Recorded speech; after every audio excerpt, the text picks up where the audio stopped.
Hey, Jody Holland here with the Psyche of Success vlog. Glad to have you guys back on the show. Today we're going to be talking about how you motivate your team. One of the greatest challenges that I think we have is figuring out how to get inside the heads of the people that work for us and get them to wake up on Monday mornings and go, yes, I get to go back to work.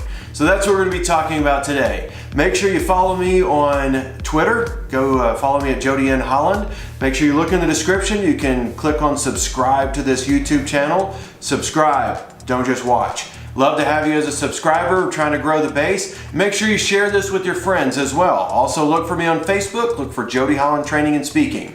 All right, getting into how you motivate your team.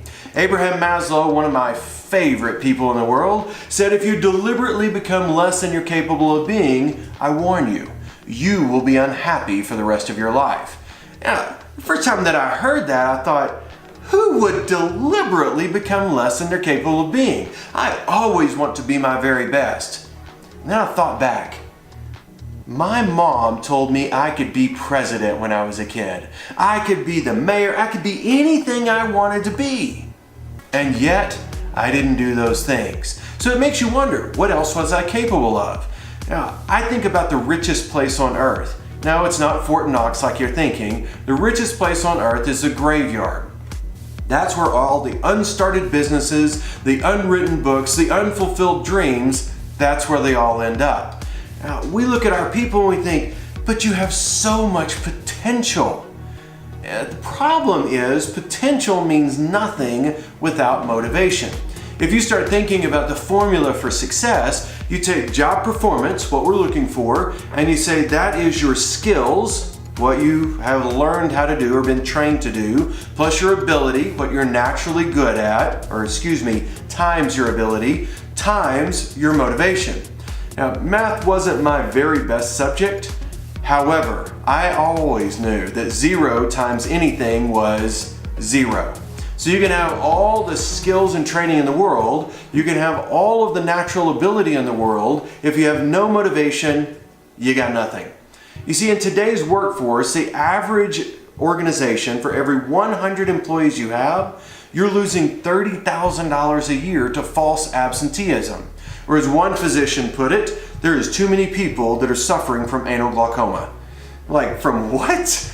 He said from anal glaucoma. They wake up on Monday and they go, I just can't see my butt going to work today. And so they don't go to work. False absenteeism costs us a fortune because we're still paying them for their PTO, and a lot of times we're paying someone else to fill in for them, or we're just stressing our people out to cover for them, and they're still getting paid. See, the thing is, I want people to wake up every single day and go, I love what I do and I can't wait to be there. I want to be the very best because I want to be the very best. Not because I have to, but because I want to. When you look at the motivated workforce, what you realize is fewer people call in sick when they're motivated by what they do. Fewer people slack or loaf on the job. They want to do a great job, and so they focus on that. We're more likely to help our coworkers out if we're motivated. We're more likely to stay at the organization, in other words, reducing turnover, if we're motivated. Motivation comes from creating the right environment so that the choice becomes easy to be motivated. The question I ask people is, why did you come to work today? And most people are looking at themselves and going, well, it's because they pay me to come to work. Here's a simple truth. You made a choice. You came to work because you wanted to. Maybe it's some on the obligation, maybe the fear of not paying your bills or your spouse being angry because you screwed around all day keeps you going to work. But the simple truth is, the more we can get people to go, I came to work today because I love the people that I work with, I love the boss that I work for, the more likely we are to get them to truly perform. 91% of turnover in the workforce can be described based on relationship.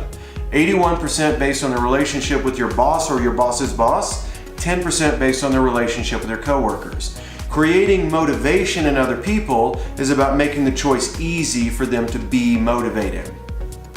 The life cycle of employee motivation starts with we hire them and man, they're excited. High motivation, no clue what they're doing.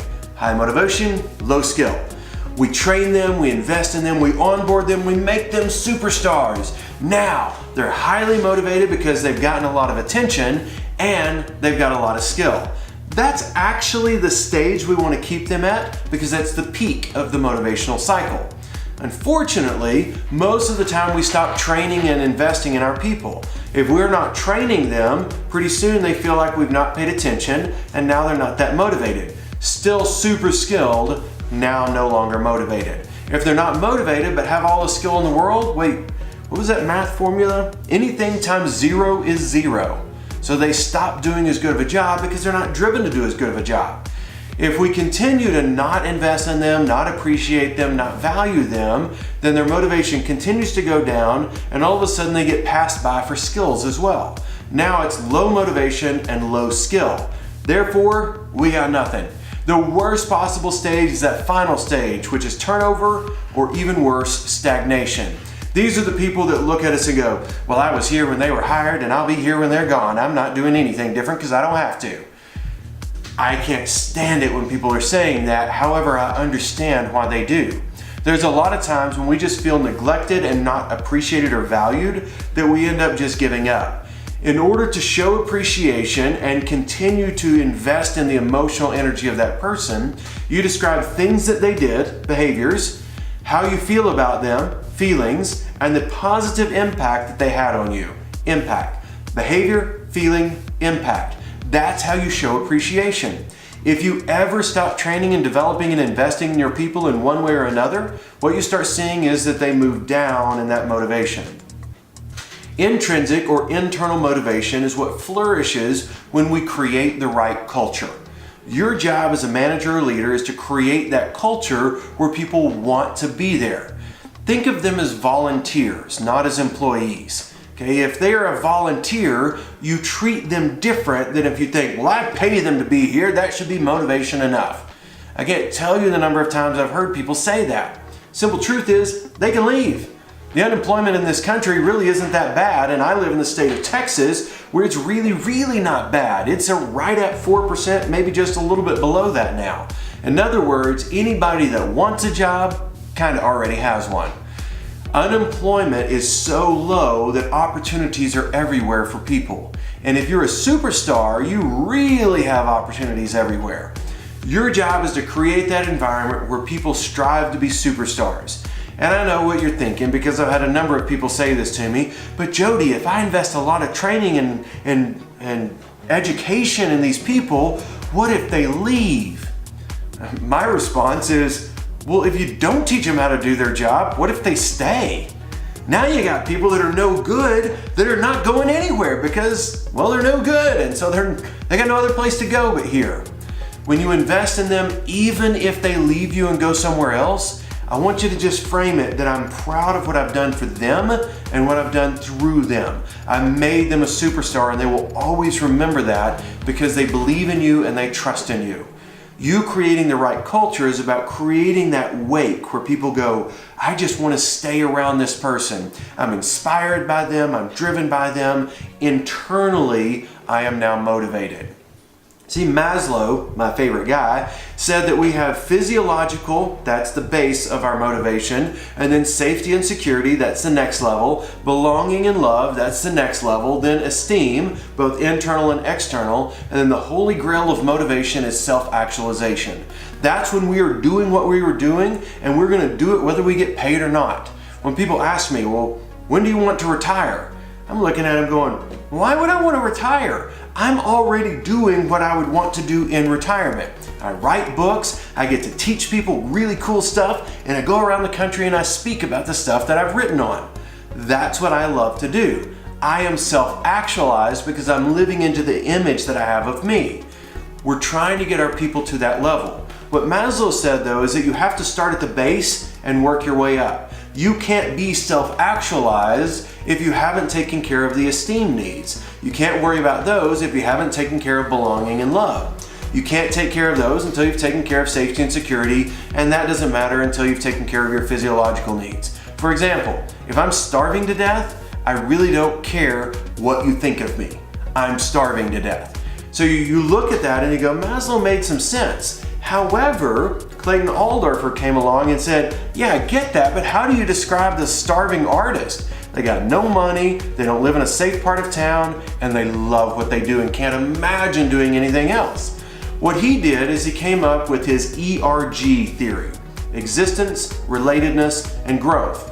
All he did is realign Maslow's needs and said, okay, you can either take care of existence, relatedness, or growth needs, but you don't have to take care of them in order. You can take care of them at the same time, or this one before that one. He realigned it to account for people's different perspectives and looking at the world. Now, my favorite theory, though, is actually by Herzberg. Herzberg's two-factor theory says that we have satisfiers and dissatisfiers. Satisfiers are the things that create internal motivation. Things like achievement, recognition, the nature of the work that we're doing, matching our image of who we are with what we're doing for our job, the responsibilities we have, the advancement, all of those things drive us. So when you add those things, you get more performance from a person. Dissatisfiers are things like company policy, bad administration, incompetent supervision, poor working conditions. With those, when you have the bad stuff in place, it demotivates the person. Those are external dissatisfiers, internal satisfiers. So for the external or the extrinsic satisfiers, when you take care of them, it doesn't increase motivation. Money, by the way, falls on the external side.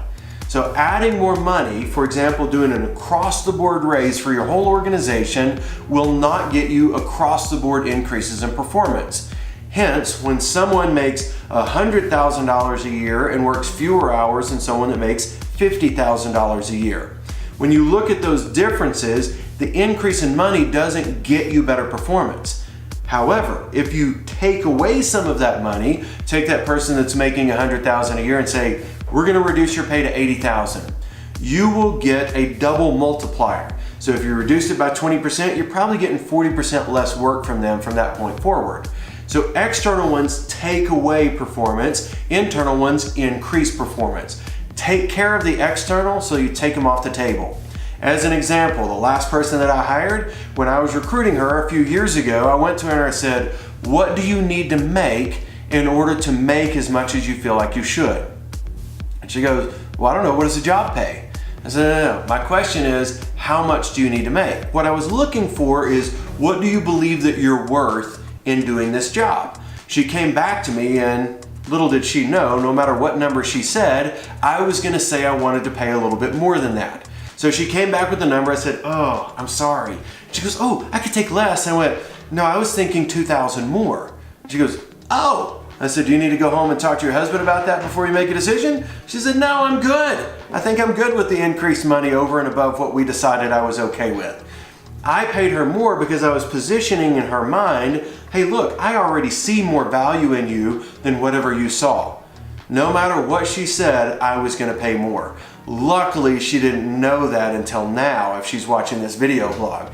But I paid her as much as I could so that money was off the table. When you take money off the table, then you can focus on the things that really matter, those intrinsic motivators. So my challenge to you is pay people as much as you can, train them to do their job and make them proficient. Give them the tools, the resources, and the knowledge that they need. Give them an environment that is perfect for them, and stay the heck out of their way. If you've done that, you don't have to manage as intensely. The more you create the right motivational culture, the less you have to manage people and the easier it becomes to make them successful. My theory is we have this image of reality. Now, the image of reality accounts for the image of what work should be and the image of us. What we're doing is correlating those images together. When they line up perfectly, what work should be, what I should be paid, and who I am, when those images line up, we are motivated to do our job and to do a great job at it. We then correlate the results and we go, okay, based on who I see myself as, if I'm getting the results that I believe I should get or better, now I've got that sense of achievement and I am motivated. Most of the world that exists for us starts in the mind. Really interesting thing that I read the other day was looking at the visual cortex. I know I'm a geek, I get it, but the visual cortex, 80% of what you see doesn't start out here, it starts in here. 20% of what you see comes from outside of your mind, and 80% comes from already in your mind. That means that what we see is what we're looking for. So we create an image of the world, and then we try to match that image up from outside to in. But we started in our own heads. We perceive the world in a very specific way. William James said, "That which I perceive is my reality." So when you're creating a motivational environment, what you're trying to do is create the right image of reality for those people where they go, this is as good as I should have or better. Take money off the table. Create a great culture. Look for ways to create that environment. Here's the scary part. There isn't anything that I can do to motivate you. There isn't anything you can do to motivate your people. What you can do is create an environment where being motivated becomes the easy choice. You are filtering the world through your apperception mask. So they're looking at it and go, okay, my environment is X perception. Apperception, coming from the mind, is 80%. It's let me look through all the experiences that I've had in the past, and now let me correlate it to what I'm seeing. When those match up, you have victory. However, when they're bringing baggage with them, you have to work even harder as a manager or leader to create that right environment. Being motivated is about seeing the right thing from your filter and from outside. You put those things together and you've got gold. To wrap this up, Dan Pink in his book Drive said that people are looking for autonomy, mastery, and purpose. Autonomy, I want to work on my own, I want to be self-directed and have some sense of ownership of what I'm doing. Mastery, I want to be able to do what I do because I'm good at it and I'm getting better at it because you keep investing in me. And purpose, I want to serve something bigger than me. I want to do something that makes a difference in the world and makes other people win as well as me winning. I want to be able to serve something that's bigger than just myself. When you start thinking about the world around you and the motivation that you have, you start looking at it and going, to be motivated means to be driven from the inside out. So think about that. You can create the right culture and the right environment so other people want to be motivated. You can't make them be motivated. That's why you have to think of them like volunteers. How do you get them excited? How do you make them have fun? How do you make this the best place in the world to work? When you go out of your way to do that, they go out of their way to perform for you. And that's what you're looking for. So make sure that you look down in the description, subscribe to this vlog. I want to see you on here again. Make sure you share this with your friends. Follow me on Twitter at Jody N. Holland, and also look for me on Facebook. Look for Jody Holland Training and Speaking. I look forward to seeing you next time. I'm Jody Holland with the Psyche of Success.